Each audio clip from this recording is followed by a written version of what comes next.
This week, on Myths and Legends, it's a story from early modern Spain, where we'll see how singing can be hazardous to your health, and that if you're having a hard time making big life decisions, you might just need to get attacked by bandits. Or pirates. The creature this time is the Sheepsquatch of West Virginia, and it is exactly what it sounds like.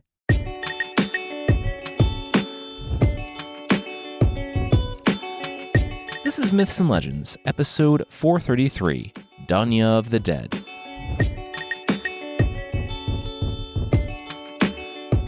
This is a podcast where we tell stories from mythology and folklore. Some are incredibly popular tales you might think you know, but with surprising origins. Others are stories that might be new to you, but are definitely worth a listen. Today's story comes to us from Spain, and likely the 1600s. It's a story set in a time obsessed with honor and standing in society. Spain was an empire in decline at this point, and the Western Mediterranean was beset with pirates. We'll jump into the story in Valencia, Spain, with a prestigious family and a young woman with a very old problem.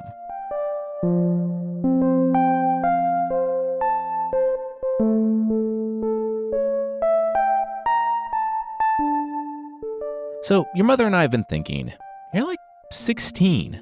It's time for you to marry. And we know just the man. Doña's father clasped his hands together with a smile. Doña had been waiting for this conversation. Her whole life, there had only been one boy she had been able to stand, one man she loved. She and her parents spoke at the same time. Don Pedro de Valenzuela. Anyone but Don Pedro de Valenzuela. Doña's mother and father looked at each other. Oh, okay. This was exactly what they had been afraid of. Okay, you know what? They touched their shoulders. This was on them. There was a classic situation of a girl falling in love with a boy she knew really well and who reciprocated her love and respect. They let them play together as kids, and even though Don Pedro's family was a noble one, he wasn't as, rich is the wrong word to say, but an accurate one to think, and also to use as a basis for rejecting him to marry their little girl. I'll never love anyone but him, Doña said. You don't know that, honey. You're still young. Yes, you think you love that attractive young man who would do anything for you, but who knows? The rich, well-connected, noble guy in his 60s who's looking for his third wife might spark even deeper feelings. The dad grimaced. Doña fumed and left the room before she made it even worse. Okay, good talk. We'll table this. Put a pin in this marriage business, but they were glad they could all agree that whatever rich, well-connected noble she wedded, it wouldn't be Don Pedro, because he wasn't rich or well-connected. The father called out after her. The mother rolled her eyes when she heard the door slam. That went great. Just fantastic job.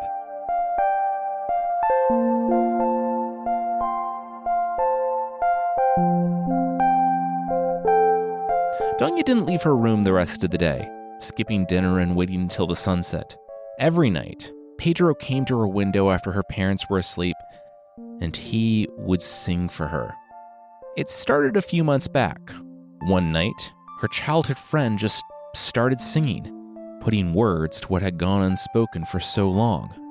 Alongside the spring chirping of the birds, on that cool night, he confessed everything he felt, and as she laid in bed, her heart quickening, she knew she felt the same way. She had come to the window as he waited there, looking up, as if his whole life, his whole being, hinged on how she responded. She stood, the curtain veiling her bedclothes, and she smiled. What happened that night remained unspoken for a few weeks. Pedro seemed nervous. She was, too. What was once easy and thoughtless was now laden with expectations, anxiety, and the inexplicable worry that one of them would say or do the wrong thing, and this fragile new reality would crack like an egg before it had a chance to hatch into the love they both yearned for. That disappeared when they kissed for the first time. They stole what time they could in the hedges and in the rooms where her governess or maids or her family's chamberlain weren't around. But soon, everything changed.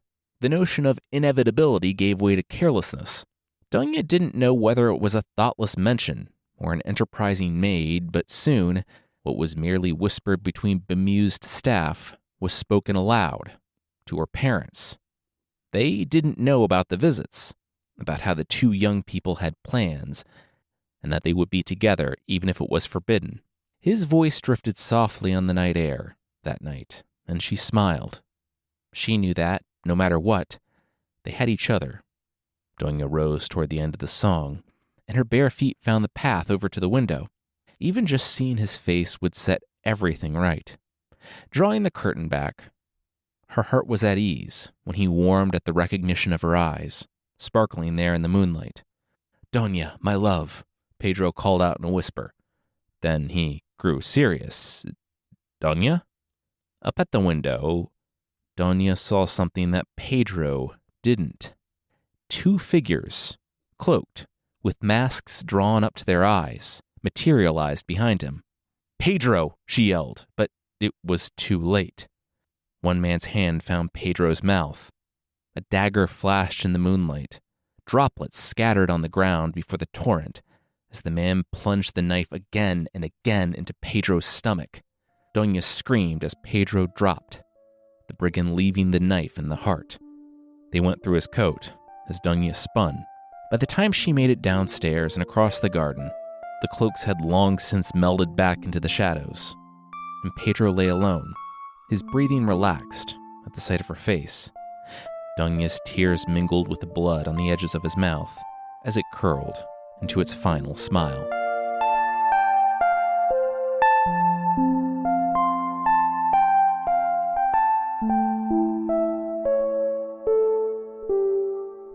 The manhunt was underway, Doña's father tried to tell her, to comfort her.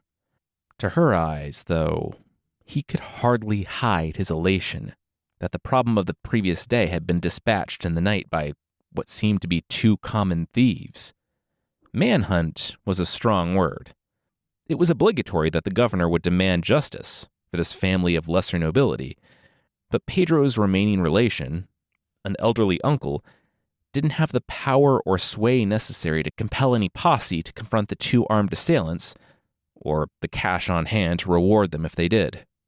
Pedro's line was over, and his house would be devoured by one of the others, a sad tale underlining the necessity of knowing your place in this world. Doña was inconsolable for 1 hour. Her parents had found her in the garden and raised the alarm, sending word of the murder to the authorities. Afterward, Doña told her parents she would go to her room, and they agreed that that was best. She did go to her room, but not straight there. She went to the cellar, to her father's old chests, from his soldier days. Well, his officer days. Men of his station weren't in the press of fighters, dodging lances poking through shields or bullets raining from a smoky hilltop. Instead, he sat on a horse and yelled orders to the men who yelled orders to the man on the ground. The sword, as such, was pristine. The only mark on his cloaks and accoutrements were moths and rust. Finding his blunderbuss, she scraped together enough rounds that, should she get in a fight, ammunition wouldn't make the difference.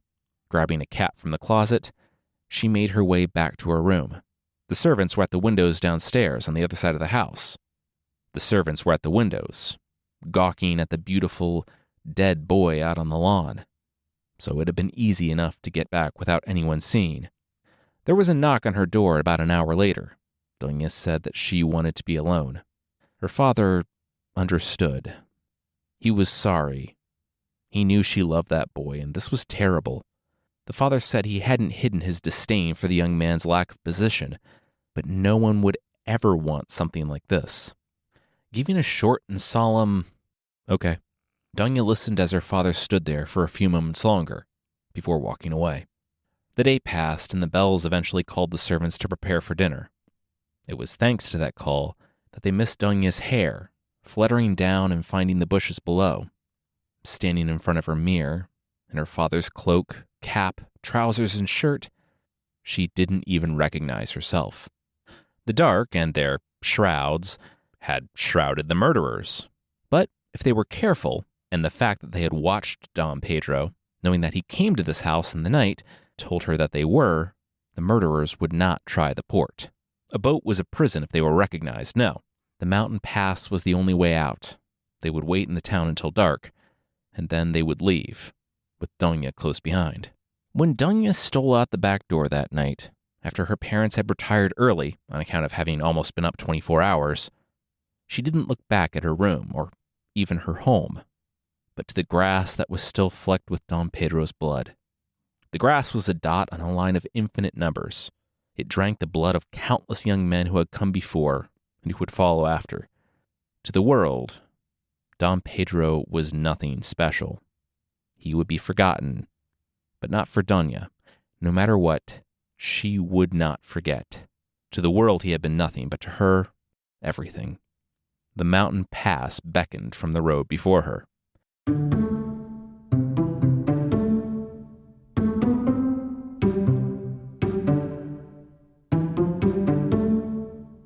Even though Doña Josefa Ramirez didn't think of her parents as necessarily shrewd, the need to be crafty was like hunger. They were both things her parents had not experienced in a long time. They weren't fools. Beyond the docks, there was one way out of town, and she would need to make it to the city Murcia before she could walk openly. The logic that took her south would draw her parents as well. Like a mouse, she stayed away from the thoroughfares of the pass, creeping along the plants, traveling at night, and freezing when she heard footsteps or shouts. Wide plains beyond the foothills, dotted with the gatherings of plants, signaled a mixture of relief and danger. There was no place to hide, and the scattered farms would notice someone sleeping in a bush or padding through the fields at night. The city of Murcia sitting on the horizon, Doña heard hooves behind her, and she had to quell her instinct. Cavaliers don't flee. A nod from her father's chamberlain to the young man walking the road between, presumably, adventurers or lovers or both, let Doña know that she was safe in this lie. Murcia was grand and lively, and for days she walked the streets, lodging in an inn that was nice but not too nice, and avoiding any places that might draw her father, uncles, or any other person who would know her before they saw her face. Besides, men like the ones she was hunting wouldn't be in the house of the mayor or any of the nobles. So Doña sat, night after night, playing cards and listening. Always listening. Yes, they are gone, I am sure of it, and some hours ago. It was not likely that they should remain in the country. No doubt it is as you say. A voice half whispered from the next table over.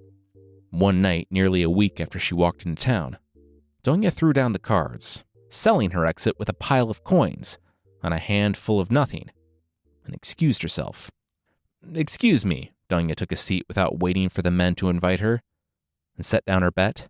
"I think you were speaking of some friends of mine from Seville. I am of Seville and of Valencia." The man eyed Doña and stepped into the trap. "And they are not friends," he chuckled, and the table with him. "Oh, I have some relations among the noble families of Valencia, and, well, if you're not friends or anything like them," the men were probably laughing with ease of how their doleful story loosed your purse strings. Doña smirked. The man straightened in his seat as his hands stopped mid-deal. They extracted nothing, but there was no deception. I have never seen men more saturated in fear and shame, and these were not men used to shame. These were two gentlemen of blood as blue as any in Spain, he fumed, and resumed throwing out the next card. They were two, steeped in fear, from her hometown, Doña dared to hope. "They told you this?" she challenged. "It was no less than Don Leonardo and Don Gaspar Contreras," the man hissed, adding that his name might not be known, but theirs were, and their faces were known from here to the coast. Heart pounding in her ears, Doña knew that she had names. Two rich, young nobles. She needed more. Picking up her cards and then setting them down, she crossed her arms and sat back, legitimately searching her memory. She nodded and asked what nobles were doing begging in Murcia when they had a palacio on the hill overlooking the bay. The dealer, with the two men on either side, said that this cavalier had fine knowledge of the world. Such words did not usually come from lips on which hair had not yet grown. Such is the burden of knowledge, it seems. Doña picked up her cards and gestured to the man's head, shining, apart from the few wispy scraps of hair that remained. All at the table broke out into laughter, and they got on with their game. Over the next hour, Doña dug for information using a nonchalant mention that she had a cousin married to a Contreras, and whatever affected the honor of that house affected her own. A probably correct assertion, since both of her parents' families were so enmeshed with the local nobility as to nearly lose themselves to it. Certainly enough to lose their daughter, and it seemed the man she loved. Doña Josefa Ramirez nearly responded when she heard her own name, but the recognition was tempered by unease. The passion with which the men said it, speaking of her, the great beauty of the time, as if she was a goddess who descended for their admiration or pleasure, filled her with loathing. It was in that moment, though, that she knew why Don Pedro had died. The men at the table only confirmed it. In the two young nobles' own words, Don Leonardo and Don Gaspar Contreras had been traveling from giving gold to sad, orphaned children to giving more money for sadder, more orphaned children when they saw Don Pedro, noble in name if not in holdings, singing up to Doña, the great beauty, someone so beneath her that even the sight of it was insulting. They called out a challenge, he foolishly answered, and he died. But as he did so, he cried out murder, plunging a dagger into his own chest and waking the countryside. Now the men were working their horses to a lather, riding for the coast. Doña dropped her glove and made a point of going to look for it, while the old men bickered over whether a coin was sitting close enough to be added to the pile and understood as a bet or not. It was her love that had killed him. Doña steeled herself. "I know my cousin's family," Doña said, surprised by how steady her voice was. Did they honestly believe what that man said? They didn't. Everyone, it seemed, knew about Doña and Pedro. The sight of her living her life raised the hackles of the young nobles, who were insistent that if Doña didn't go to some old man on the coast, she would go to one of them. When they saw her smiling at this nobody, this nothing, this Don Pedro, they couldn't take it. If a duel took place, it wasn't a fair one. And now it looked like when they fled Valencia, they took Doña with them, because she disappeared that same day. Doña lingered to order enough drinks for the table, and lose enough that people were sad to see the person they thought to be a young man leave, with Doña laughing that she would be back tomorrow if she could afford it. Shaking with fury, she wanted to collapse in an alley and weep, to sink into a hole and be alone with the pain she knew couldn't possibly abate. She might have time someday to do that, but for now, she had to buy a horse and ride for the coast. A ship would take them from there to anywhere else in the world in 3 days' time, and they will be gone forever. At first light, Doña rode for Cartagena. She made it by nightfall.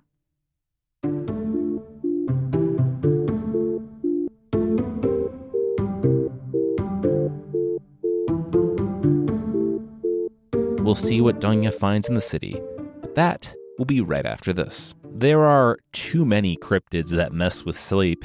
There are stories of the boo hag, who sucks your morning breath and also your energy from your nose while you sleep.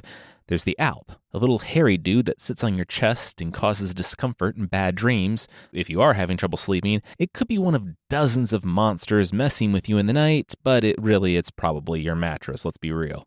And I realize I just mentioned cryptids and the company is named Ghost Bed, but it's one of the good ones.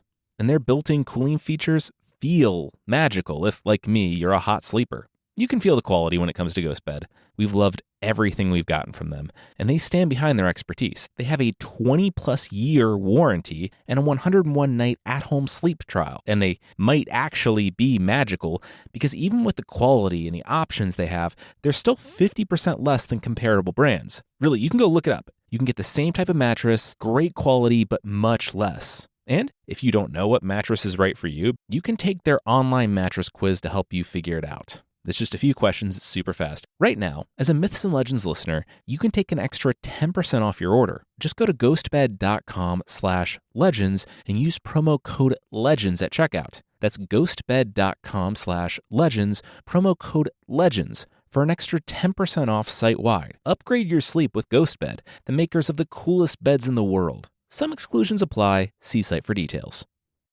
This episode is sponsored by BetterHelp. I read an article recently that cited a study that said when it comes to financial stress, oftentimes it's 20 times more impactful for a person's emotional well-being, how they feel about a change in income, than the actual change in income. Some people have devastating things happen to them, pivot, and in a year, they're thriving in a different career. Some people seem to have what seems like a speed bump, and they absolutely crumble. I personally have been both of those people at different times in my life. When it comes to financial stress, it might be about finding the right support. Therapy is not financial advice. But I've gone to therapy where I thought I was going for one specific concrete thing, and it turned out to be something much deeper that I hadn't even thought of. Therapy can help you build better coping strategies, change your mindset, unpack your relationship with money and your emotions, and if you are looking for therapy, consider BetterHelp. Their therapists are fully licensed in the US, and BetterHelp will do all the matching work for you. They have 12 plus years of experience, so they know what they're doing. But if you're not happy with your match, you can switch at any time to another one of their tailored recommendations. When life feels overwhelming, therapy can help. Sign up and get 10% off at betterhelp.com/myths. That's betterhelp.com/myths.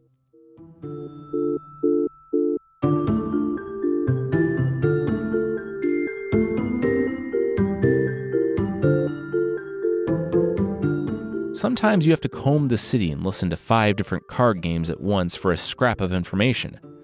Sometimes you sit down by an open window after riding for hours straight, and the plans of the assassins waft up to you like perfume. Or, more accurately, the smell of 2 men who have been sitting in the sun all day, chatting. Doña could hardly believe it was the latter when, exhausted, she sat by the window waiting for the innkeeper to bring her dinner. There were 2 men outside, talking about the banquet Don Juan Mancilla was putting on for 2 men from Valencia, who were on the run for a duel gone wrong or something. Sitting back, Doña could hardly believe her luck. That was a freebie, seriously.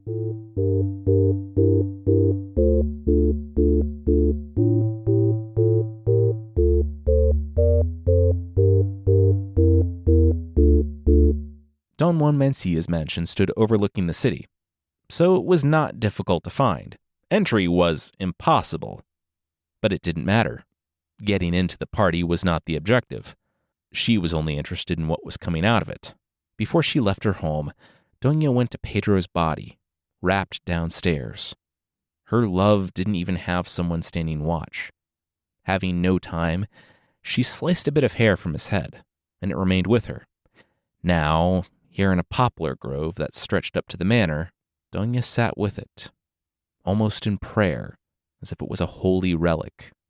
In many ways, it was a relic of the life she had lost.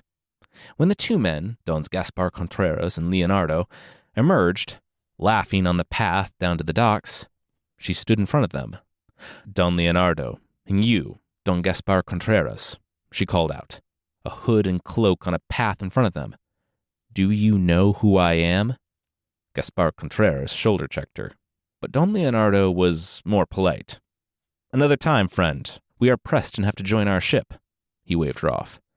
"Do you know who I am?" Doña called out. The men ignored her and kept walking. Doña's throaty, mock-male voice gave way to the tones of the young woman, whose beauty had spread across the country. "Do you know who I am? What does this little nothing mean by shouting at us in the street in the middle of the night?" Don Leonardo's patience was a facade that crumbled at the first annoyance. "This nothing calls for you to answer with your vile lives for the noble one of Don Pedro Valenzuela. You did not duel him. You slew him in treachery.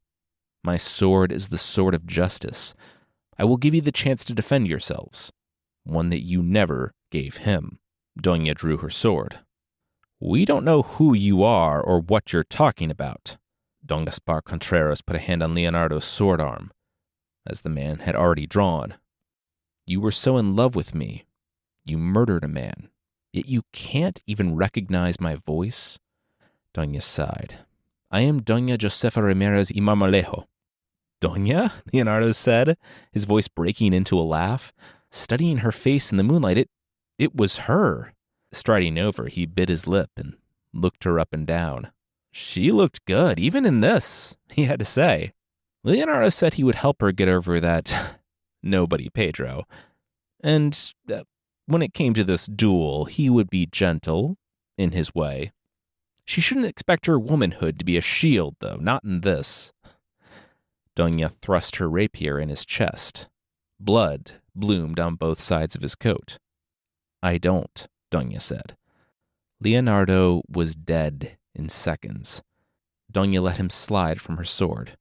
Don Gaspar Contreras rushed to catch Leonardo's body, but it thudded on the stones. Your turn. Draw, Doña demanded. You killed my cousin. I will destroy you.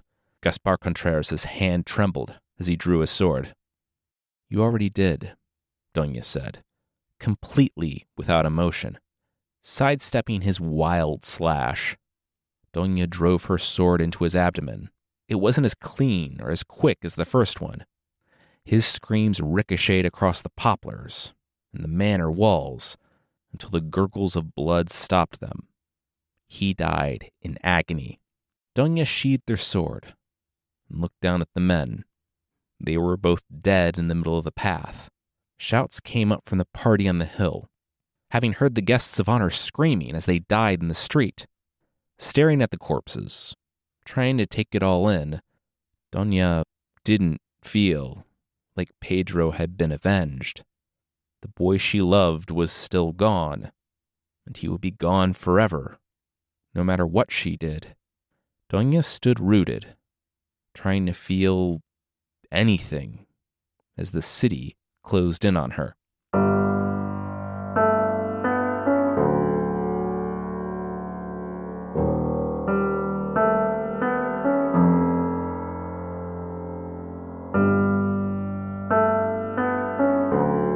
A few dozen empty pews separated Doña from the men arguing at the altar. The church was warm, and Doña felt like she could lay down and sleep there. Sleep forever. She had avenged Pedro, and the cruel joke was that not only did nothing matter now, but apparently nothing had ever mattered. His love, his death, her vengeance. She was still here, alone.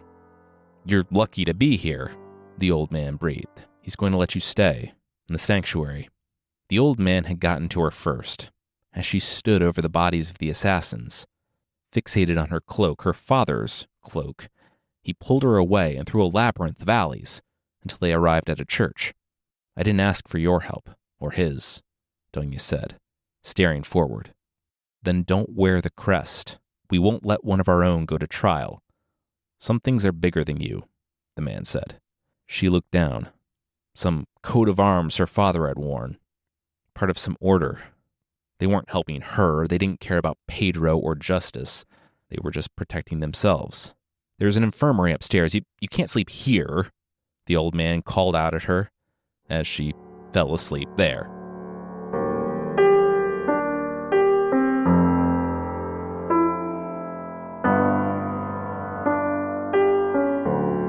When the authorities couldn't get Doña without upsetting one of the region's most powerful orders, the narrative around what happened shifted. As more news filtered south, Dons Leonardo and Gaspar Contreras were less victims, but assassins in their own right, and the stranger who killed them had challenged them to a legal duel, as was his right, and both men died with swords in their hands. Doña emerged from the church a week later, to a street that had moved on, past the Dons, past her, past Pedro, concerned about making its own way in the world. She found her horse, still stabled where she left him, and she began the ride home.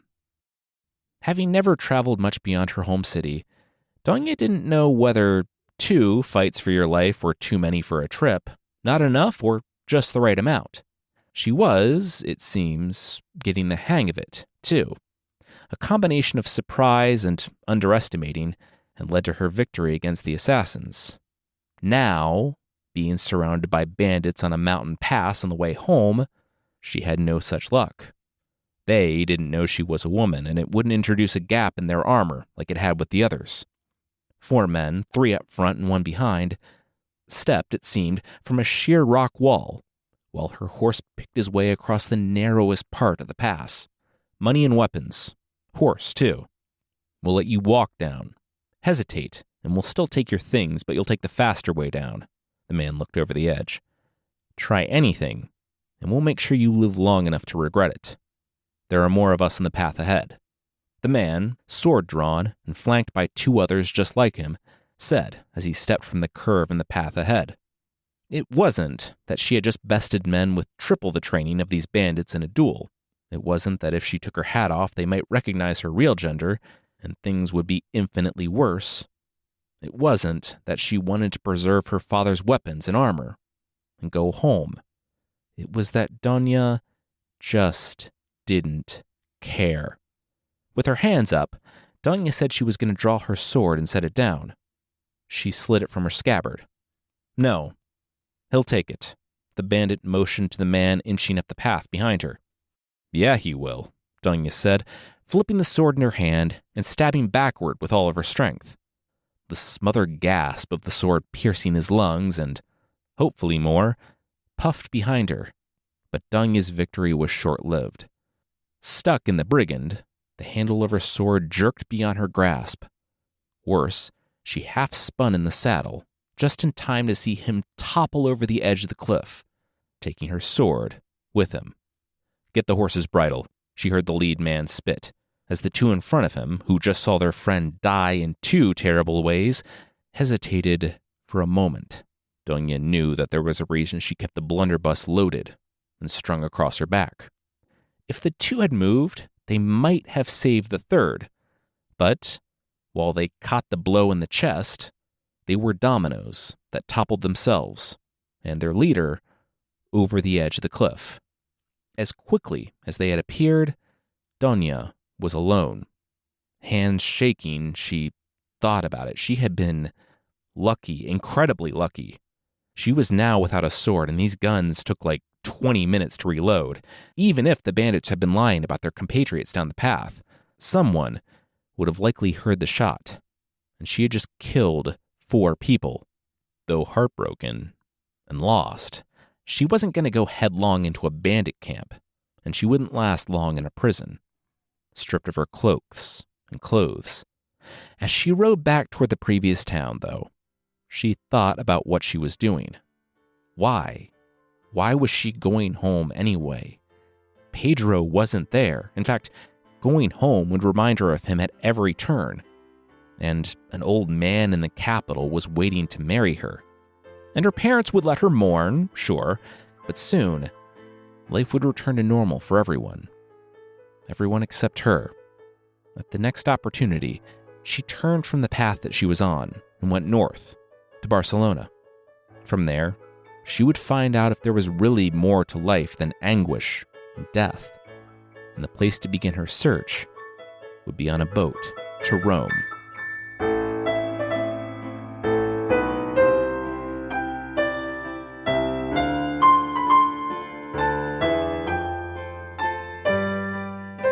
"Pedro," a voice called out from above deck.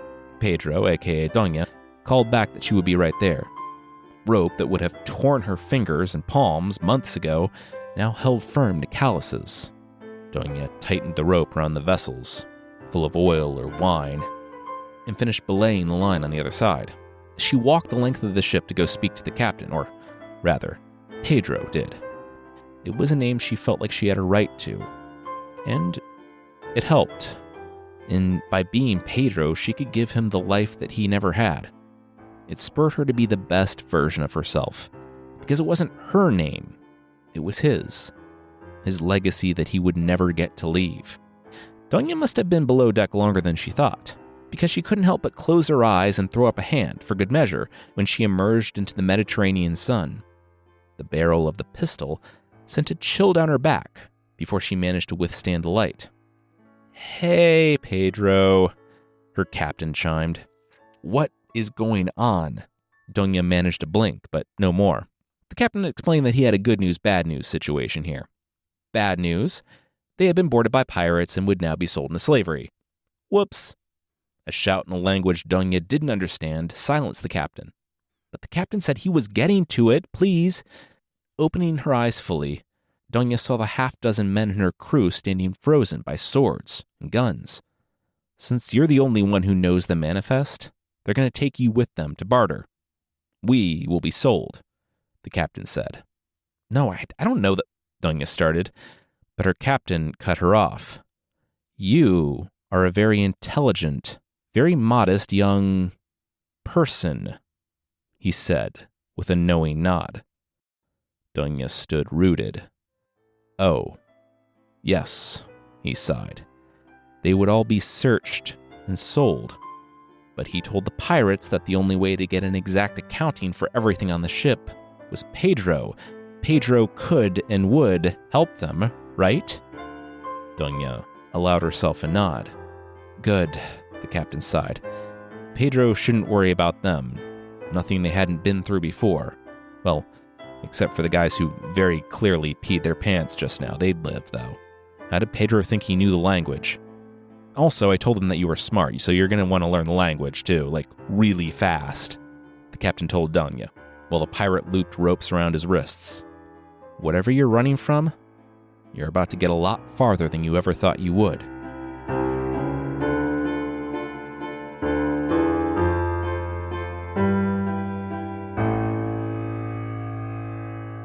We'll see what Doña finds in this strange new world, but that will, once again, be right after this. So, I have apps for budgeting. That's not a lie. I have them, but I don't always look at them. I did recently, though, and I did not think we were going out to eat a lot or, using that service that's as much as going out plus $20 more to have someone bring it to you, but cold. It's never about the food being better out. It's always about I'm hungry now and I have not planned. Home Chef users apparently save an average of $86 per month on groceries. And that sounds amazing. And not only are you saving money, but the meals are restaurant quality. And I know when we did it, we tried out new recipes we still use to this day. I just went and looked. The tortilla-crusted chicken with hatch chile cheese sauce and the cheesy baked spinach rigatoni are both still in our recipe collection. If you didn't know, Home Chef makes cooking simple. Fresh food delivered right to your door, easy recipes, and the meals taste great. No prep, no lists, no last-minute shopping trips because you forgot that one ingredient. It's all there, it's all easy, it's all amazing. And people really love it.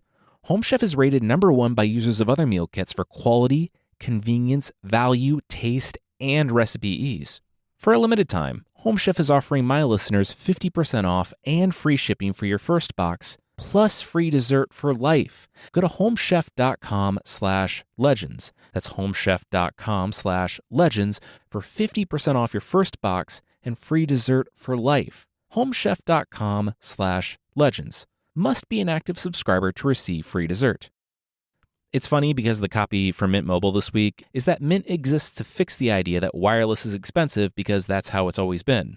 Our family is still with the major U.S. wireless carrier, actually the first one I got when I struck out on my own. So inertia has been carrying me since college, but I did just do the math on switching the three of us over to Mint Mobile, and yeah, wow, it's the difference was big. With Mint, you can mix and match in a family plan, so if one of us doesn't use as much data, we can go with a lower plan, and if like Carissa needs unlimited data while traveling, we could do that too. Even with all that, it would be less than half the cost of our current plan. And I've used Mint Mobile before. We needed a business phone and it was easy to get up and running. I used an old phone, did the eSIM thing, and it was ready in minutes. You can bring your own number, get high-speed data, unlimited talk and text on the nation's largest 5G network, all that for less, way less. Premium wireless plans start at $15 a month. If you like your money, Mint Mobile is for you. Shop plans at mintmobile.com/legends. That's mintmobile.com/legends.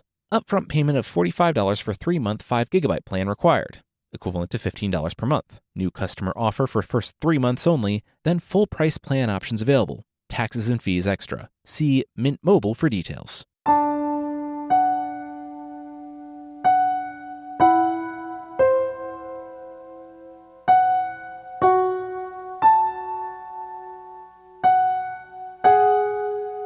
The Pedro formerly known as Doña squinted as Tunis came within view. Making the most of the captain's sacrifice, Doña learned the dozens of names for everything on the ship and helped the pirates make an inventory. She was on deck the day her captain and crew were sold to slavers. the man who saved her life, leaving her with only a wink. Now, she was on her way to the home of some renegade, guilty. The renegade stroked his mustache a few hours later as he inspected the wares. Real quickly, we're supposed to understand renegade in the archaic meaning of the word, as someone who abandons their religion, basically an apostate. Weirdly enough, renegade is the sole charge the story levels at this man, the one who's buying the enslaved Doña and the pirated goods. It does make the priorities seem a little askew.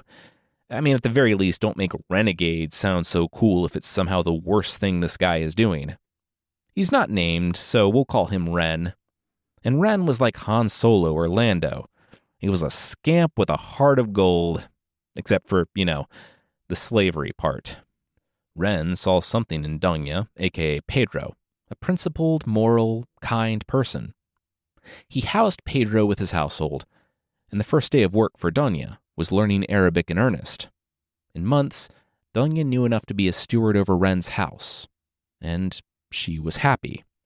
It was a strange feeling, truly one she never thought she would feel again after watching Pedro's face contort in the darkness outside her window, and his body tumble to the ground.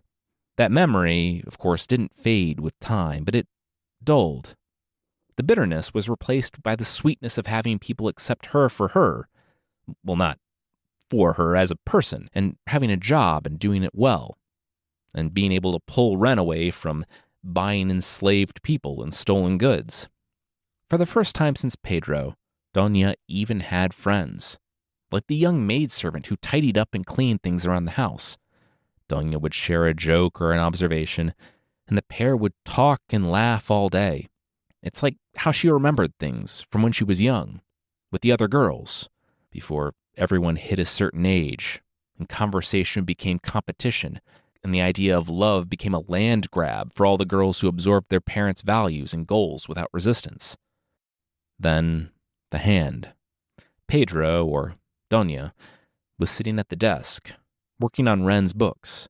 When the maidservant grew silent, Doña noticed when she felt the woman's hand find her own, and the maidservant leaned down for, it was a good dodge, as far as getting out of the way of an unwanted kiss goes. Doña had perfected that in her youth. It was a terrible dodge, though, when it came to not embarrassing the kisser and wanting to keep any semblance of the relationship intact. I've never personally been in that situation myself, but a rejected kiss feels like a coffin nail for a friendship. As the young maid recovered from the faceplant on the desk, Pedro, or Doña, explained that it wasn't that they didn't like the maidservant, it's just that the maidservant said no, she understood. She didn't, but Doña didn't trust her enough to tell her the true reason, so she finished up cleaning the room quicker than anyone in the history of cleaning or rooms and rushed out.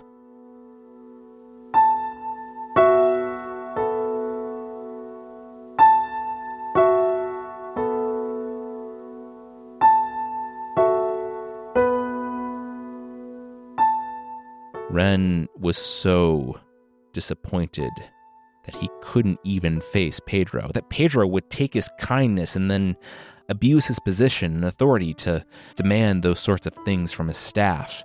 It was too much. It made Ren question everything. If a man like that could be a predator, was anyone truly good? That was what Doña heard from the enslaved man who came for her. That's not what happened. Doña looked him in the eyes. He sighed. Yeah, he knew. Binding her wrists, he still led her to the dungeon. Starvation was both Doña's punishment and her execution method. At least, that's what she was told. Presumably, the people leaving bits of rations inside the bars of her window, which she had to race the rats to get each night, knew that was her punishment. They knew Pedro better, though, and Doña survived for months. Ren, though, was a mess. Not only was his business in freefall without Doña managing things, but he still couldn't believe that the best person that he had ever known had turned out to be a monster. It was one night, knowing that she somehow remained living in the dungeon despite his punishment, like the twisted version of some old saint from a legend, that Ren grabbed a cord. Her presence was torment. But the dead, well, they remained forever in the past. And so would Pedro. Decay stung Ren's nostrils as he descended into the darkness. The flames sputtered as he lit his lantern, revealing Pedro crouched on his knees in the middle of the cell. "The accusations are false," Doña said. "I wish I could believe you," Ren said honestly. He wanted nothing more. He looked up to find a particularly strong beam as Pedro spoke, but the young man's voice sounded different. "I took the name of Pedro to honor the man that I loved. I won't let him die like this, in a dungeon, falsely accused." The figure rose and turned, reaching back under the shirt and unwrapping something. It went a few times, and Doña turned. Ren had been so absorbed in the thought and anguish at personally executing the only truly good person he had ever known that he only barely caught the first part of what the prisoner had said. "Wait, the man you loved?" That put a wrinkle in some... He looked at the prisoner and noticed some contours of Pedro's body that seemed different now. "Wait, Pedro was... Doña. My name is Doña," she said. Ren flew to Doña, wrapped his arms around her, and, weeping, both begged for her forgiveness and thanked God. After a couple of reluctant pats, Doña returned his hug. She had bought her freedom with the truth, but feared that, now that Doña had returned, trouble and death would follow.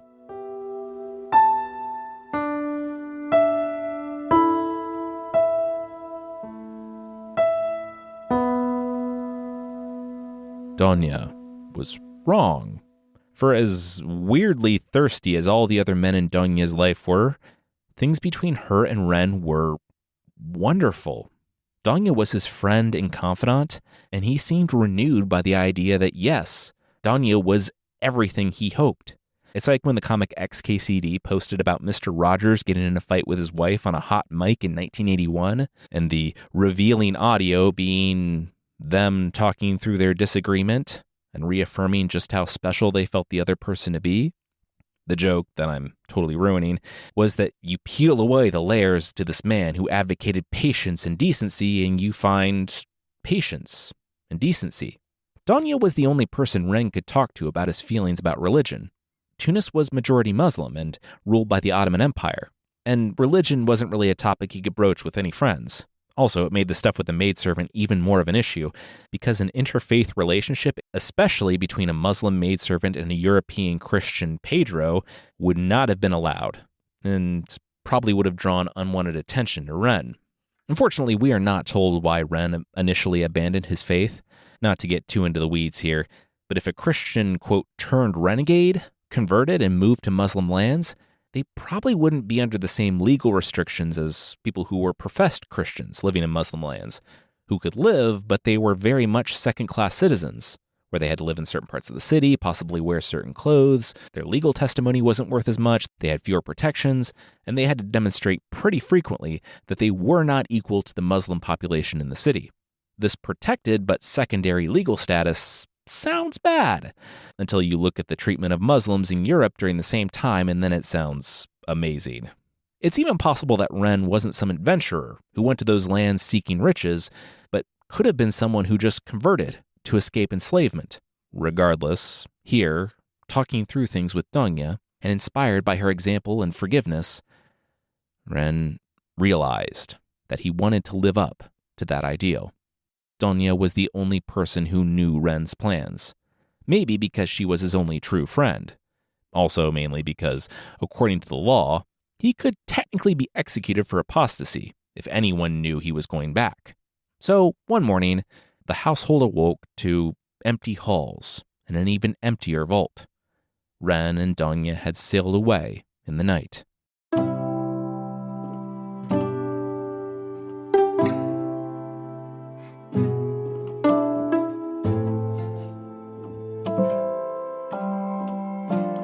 Doña stood on the deck of her ship, her own ship. Already disappearing over the horizon, Ren remained on his own deck, waving a final, exuberant goodbye to the woman who had changed his life. He was on his way to Rome, where he would build a shrine with half of the riches he had made in Tunis, and there he would spend the remainder of his days in prayer and penance. Despite her protests, the other half of his money stayed with Doña. She used it to buy a ship and hire a crew, and now knew that she could go anywhere in the world. But there was only one place she wanted to go. She tucked her hair under her hat and shouted a command for the crew.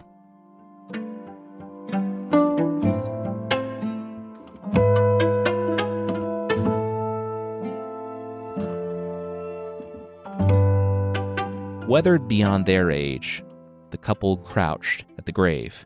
"Is she there?" a man cried out from his horse on the road before dismounting. The parents glanced up at the stranger walking toward them. The look on their face said that if they had any tears left, they would be weeping. The grief that wrung the tears left them wrinkled and worn. "I spoke to your servant, the chamberlain, at the house," the man said, and then laughed and begged their pardon. He hadn't introduced himself. His name was Pedro. Grief means tapping new well springs of pain when you least expect them.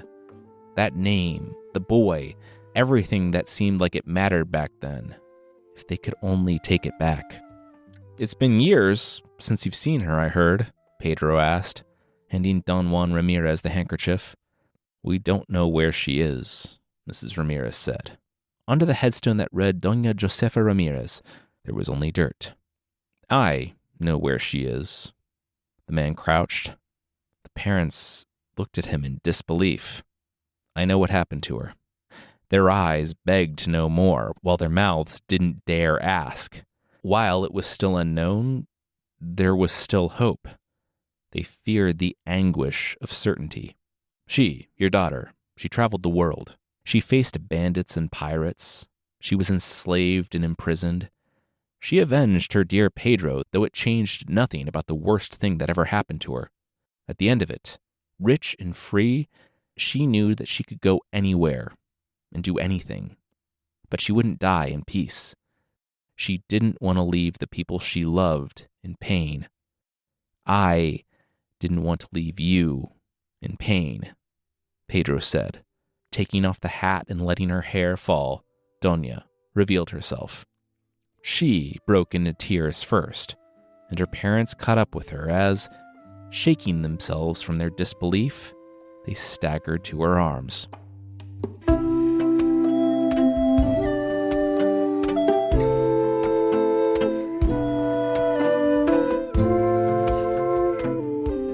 Doña stayed with her parents for a while after that, and the issue of marriage came up exactly once. Doña told them that she would not be getting married, and Don Juan Ramirez accepted that answer without question, mainly because he loved his daughter and wanted what was best for her. Also because she now spoke with such a quiet strength and authority that to try to make her do anything was like trying to make the sun set at noon. For Doña, without the need for her parents, she could finally have a true relationship with them. For the parents, they were grateful that Doña was still alive, and the games of marriage and power now seemed so small compared to what they had all experienced. One morning, Doña announced that she had decided what she was going to do. A nearby convent was struggling, crumbling, and she would use her largesse to make it a place of education and healing. She would also join. Her parents said that she would do no such thing if they couldn't visit her. Mr. and Mrs. Ramirez walked every day to the convent, where they saw the version of their daughter that Ren did. Doña was leading the convent by the time Mr. and Mrs. Ramirez made their final journey, this time to rest in the convent cemetery. Travelers came to the convent from all around, the lost, the broken, the people that either didn't fit in the world or, like that young woman who ran away from her life all those years ago, wouldn't yield to the future stretching before them. Doña received each of them and helped them, without judgment and with recognition, because she had been where they were, each and every one of them.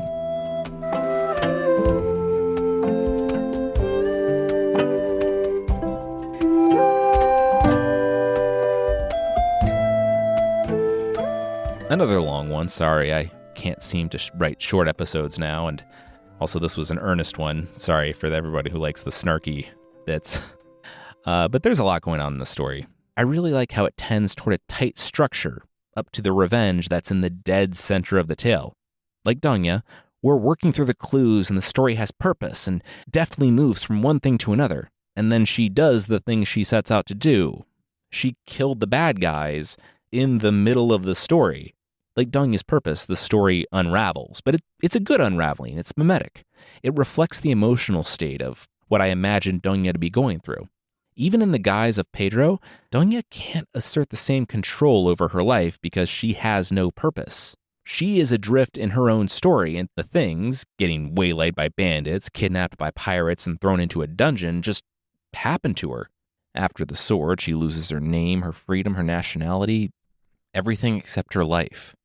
Not to get too 70s psychologist here, but it's only in the dungeon, where she has lost every piece of her former self, that she's seen for who she truly is by Ren, not as Pedro, the Avenger, or Doña, the young noblewoman, but someone beyond both, someone deserving of his deepest respect and trust. She's been broken since Don Pedro died, but by losing it all, by that unraveling, she can find who she really is. The story ends back at the beginning, but like the classic hero's journey, she's changed. Her final choice is not to go back to being a noblewoman, a cavalier, an avenger, or steward, or even to go forward toward the next adventure, but to just be. Everything that had been given to her, that made her who she was at the beginning of the story, was cast away or destroyed. And yet, in the end, she remained.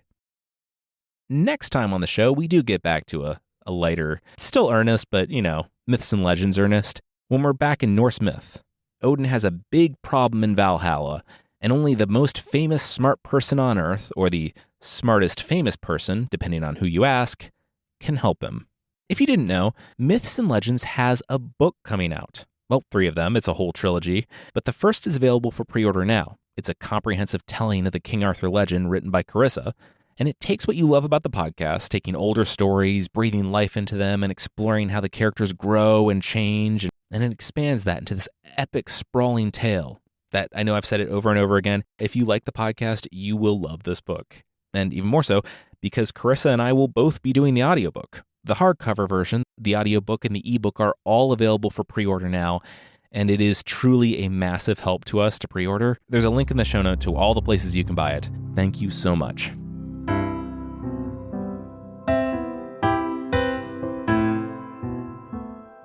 The creature this time is Sheepsquatch, from the US of A, mainly West Virginia, but also East Virginia. The year was 1994. Ace of Base was on the radio, maybe, as a resident of West Virginia spotted something drinking from the river. A white and woolly form with massive horns heard him approach and bolted. Knowing that this was a monumental event, the man took his Polaroid camera out of his generous fanny pack and took off after the creature. It barreled across a nearby road and into a darkened forest on the other side, but it was gone. The monster was resolute, apparently, that no one was going to drag it up to get into the light where it belonged, in order to better identify it. On that day, though, the legend of the Sheepsquatch was born. Later on that year, others in town would spot it. 2 kids, no doubt roused from playing pogs, pulled their hair back and out of their eyes, securing it with scrunchies because they couldn't be seen what they were seeing. It looked like a large white bear standing on its hind legs. It was over 6 feet tall as it wandered into the yard, got spooked by their screams, and took off. One of the girl's older brothers came out, putting on his starter jacket and laughing. They just saw the Sheepsquatch? Alrighty then. In 1995, a couple was driving along, and while the radio warned them not to go chasing waterfalls, it didn't say anything about Sheepsquatches. They saw a white and furry form sitting in a ditch, and they pulled over to get a better look. Was this a Jumanji? Were they doing a Jumanji like they had maybe just seen in theaters? In the movie Jumanji starring Robin Williams? The creature turned, and they could see that it had 4 eyes. It attacked the car, and they drove off. In 1999, a couple of campers were out, maybe testing their camping equipment for the possibility of Y2K. Sitting around a fire talking about whether the Blair Witch Project was real or not, or if they should, in fact, start a fight club, they heard a snorting and crunching in the forest behind them. They made noises in case it was a bear, and someone pulled out their Nokia 3210 because they just bought more minutes at Kroger's so they could call for help if they needed to, but also use as a weapon because those things were functionally indestructible. They both would and wouldn't need a weapon. The danger was real, but it was too much, and the Sheepsquatch charged from the darkness toward the campers. It chased them to the edge of the forest, where it gave up. When they returned to their camp the following morning, it was completely torn up and destroyed. The final sighting, so far, was in 2015 in Folks Run, Virginia. 6 campers were maybe sitting around listening to podcasts, a medium that was coming into its own after 2014's Serial. They found one they really liked, released that year, a storytelling podcast about folklore, where the host's mesmeric voice and excellent music scoring made the story beats hit even harder. They were curious to see where this Lore by Aaron Mahnke would go. There was another one released that year that touched on weird stories and fantasy settings and cryptids. It was different enough to not invite comparisons, and everyone thought that Hello from the Magic Tavern was an awesome experience. They did not love this other show, called Myths and Legends. Released in April of that year, it was very clear the host had no training, no idea what he was doing technically or conceptually, and would often derail his own narrative with long jokes and indulgent pop culture references. It probably wouldn't last. The Sheepsquatch, remember we're talking about him, surprised the campers and chased them through the forest, stopping only at the river. The campers didn't tell anyone because they thought people might laugh at them, and they left that night. Who knows when the Sheepsquatch will strike again? I would like to say we'll be ready, but we almost never are. Maybe the next time we'll see it, it'll be far enough into the future where we'll have actual lightsabers, because I cannot see artist depictions of this thing and think it looks like anything other than a Wampa from The Empire Strikes Back.